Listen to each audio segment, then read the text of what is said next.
Fire जो है ना मुझे वो एक मसाने में लग गया और एक मेरे पेट में आंतड़ियों के पास वो फायर लगा, जिसकी वजह से मैं शदीद ज़ख्मी होकर गिर गया।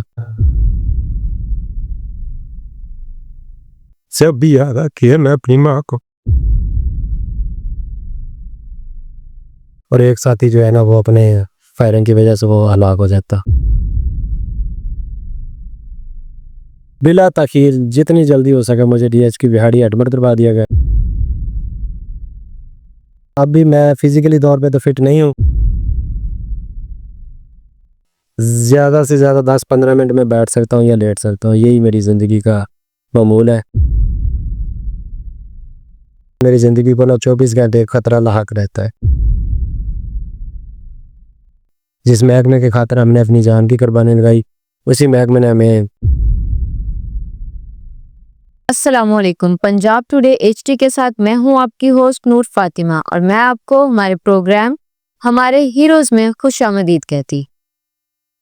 तो आज के हमारे इस प्रोग्राम में हमारे मेहमान खुसूसी हैं, हमारे हीरो हैं गाजी कांस्टेबल शराफत अली, जो कि इस वक्त पुलिस लाइंस में तैनात हैं।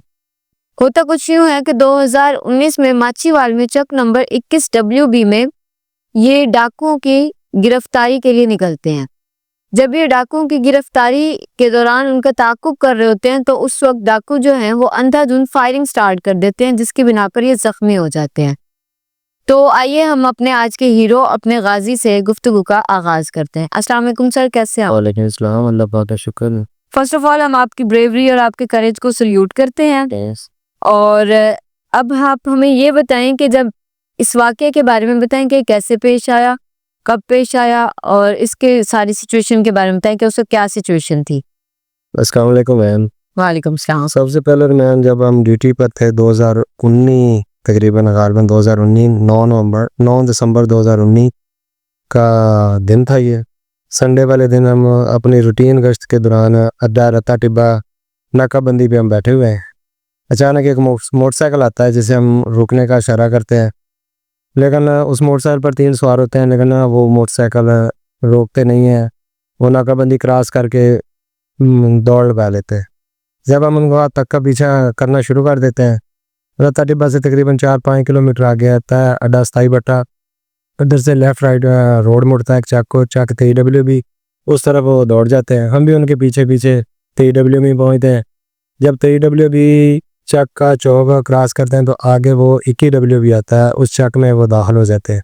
उसी तरह हम उनका पीछा करते हुए 21WB में दाखिल हो जाते हैं।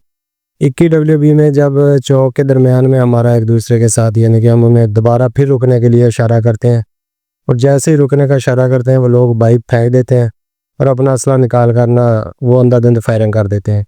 उस फायरिंग की वजह से जब गाड़ी से निकलते हैं, गाड़ी से निकलते वक्त तो 2 फायर जो है ना मुझे वो एक मसाने में लग गया और एक मेरे पेट में आंतड़ियों के पास वो फायर लगा, जिसकी वजह से मैं शदीद ज़ख्मी होकर गिर गया। उसके बाद तकरीबन वो फायरिंग 25-30 मिनट चलती रही है। उसके बाद जब पता चला कि वो 2 साथी फ़रार हो गए भागने में और एक साथी जो है ना वो अपने फायरिंग की वजह से वो हलाक हो जाता।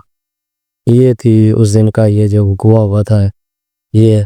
तो इस वक्त जब आपके साथ ये सिचुएशन पेश आई तो उस वक्त आपको कितनी देर में तिब्बी इमदाद मिली और क्या? उस वक्त मेरे साथ वाले महकमा जो मेरे साथ थे पुलिस ऑफिसर, तो उन्होंने फ़ौरन प्राइवेट गाड़ी अरेंज किया और मुझे फ़ौरन डीएच की बिहाड़ी बिला ताखीर जितनी जल्दी हो सके मुझे डीएच की बिहाड़ी एडमिट करवा दिया गया, जहां मेरे बहुत ही अच्छे ऑफिसर पुलिस अफसर थे, DPO डॉक्टर आतिफ इकराम साहब। उन्होंने अपनी निगरानी में बैठ के वो मेरा सारा ट्रीटमेंट करवाया है, जिसकी वजह से आज मैं ज़िंदगी वो नॉर्मल तरीके से गुजार रहा हूँ। बहुत अच्छे तरीके से मेरा ट्रीटमेंट हुआ। ट्रीटमेंट के बाद अब भी मैं फ़िज़िकली तौर पे तो फिट नहीं हूँ, लेकिन ये है कि अल्लाह का शुक्र है कि ज़िंदगी का ना कि महकमे की तावन से, महकमे के अफसरों के रवैये से ज़िंदगी में मैं अपने नॉर्मल रूटीन में गुजार रहा हूँ। वापस आ नॉर्मल रूटीन में आ जा। ठीक है। तो सर जब ये सिचुएशन आपके साथ हो गई है तो उसके बाद अब आप अपनी ड्यूटीज मतलब किस तरह से? तो ना ड्यूटी मैं प्रैक्टिकल तौर पे तो नहीं कर सकता, लेकिन ये महकमा जो मुझसे नॉर्मल रूटीन में मेरा हाज़िरी वगैरह हो जाती है, क्योंकि मैं यूनिफॉर्म भी नहीं पहन सकता। मेरे पेट की जो आंतड़ियाँ हैं वो बंद हो जाती हैं, थोड़ा ज़ोर बंद बांधने से जस्ट एक लास्टिक पहन के मैं ज़िंदगी गुजार रहा हूँ। इसके लिए ना मैं अभी हार्ड काम कर सकता हूँ, ना दौड़ सकता हूँ, ना बैठ सकता हूँ ज़्यादा देर। ज़्यादा से ज़्यादा 10-15 मिनट में बैठ सकता हूँ या लेट सकता हूँ। यही मेरी ज़िंदगी का मामूल है।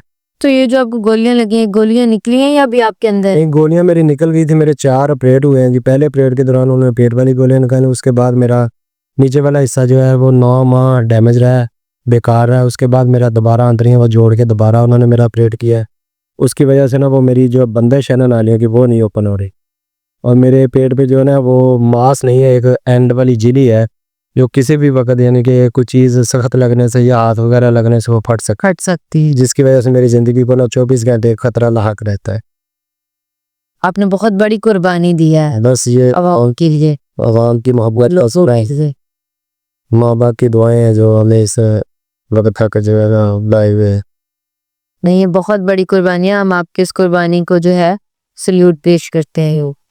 और इस दौरान जो गवर्नमेंट की तरफ से आपको क्या फाइनेंशियल सपोर्ट मिली? इस दौरान गवर्नमेंट ने, मैम आईजी साहब ने मुझे उस वक्त जब फायर लगे थे 10 लाख रुपए का ऐलान किया था।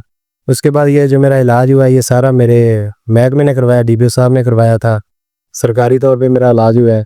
उसके बाद जो भी मुझे ट्रीटमेंट चल रही है वो मेरी सरकारी तौर पे चल रही है, और महकमा मुझे मुकम्मल है इसको अभी तक महकमा आपको सपोर्ट कर रहा है ट्रीटमेंट के लिए सेपरेट फी, जी सर, तनख्वाह के अलावा? तनख्वाह के अलावा। ठीक है।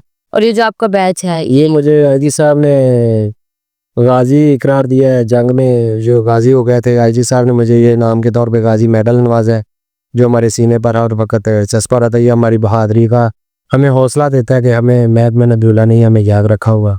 जिस महकमे के खातिर हमने अपनी जान की कुर्बानी लगाई, उसी महकमे ने हमें अपने सर का ताज बना के रखा हो। सर जब आपके साथ ये वाकया पेश आया तो उस वक्त आपकी फैमिली का क्या रिएक्शन था? मैं उस वक्त फैमिली, मेरी वालदा थी, तकरीबन सारे उम्मीदें तोड़ चुके थे, लेकिन मेरे डीपीओ साहब ने उन्हें मेरी वालदा को अपनी वालदा की तरह बैठा के हौसला दिया कि ये अवाम की खातिर अल्लाह की राह में लड़ा है, इससे कुछ नहीं होता, आप इंशाल्लाह दुआ रखें। और उन दुआओं की वजह से वो अल्लाह पाक ने मुझे तकरीबन 7 दिन बाद ना होश में आया था। वो अल्लाह पाक ने मेरी माँ बाप की दुआएं सुननी थी, लेकिन जिनकी दुआओं से मैं यहाँ तक पहुँचा हूँ मेरी माँ वो नहीं है। मुझे जब भी याद आती है मैं अपनी माँ को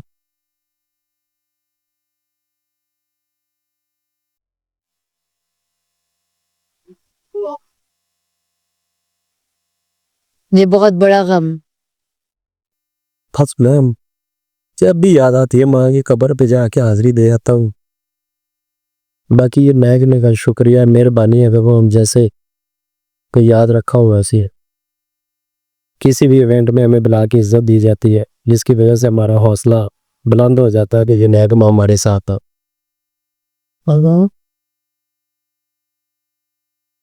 तो thank you so much sir. हम आपकी ब्रेवरी, आपके करेज को सलूट करते हैं। अल्लाह पाक आपको हौसला दे और आपको खूबसूरत जिंदगी अता दो। हमें और अल्लाह पाक आपकी वालदा के दर्जात बुलंद फरमाते रहेगी। तो ये थे हमारे गाजी कांस्टेबल शराफत अली, जिनके साथ हमने आज पॉडकास्ट किया। ये हमारे हीरोज़ हैं। इन्होंने अपनी जान की कुर्बानियाँ पेश की हैं। इन्होंने अपनी जान को ख़तरे में डालकर आवाम की खातिर, आवाम के हकूक़ की खातिर ये लोग लड़े हैं।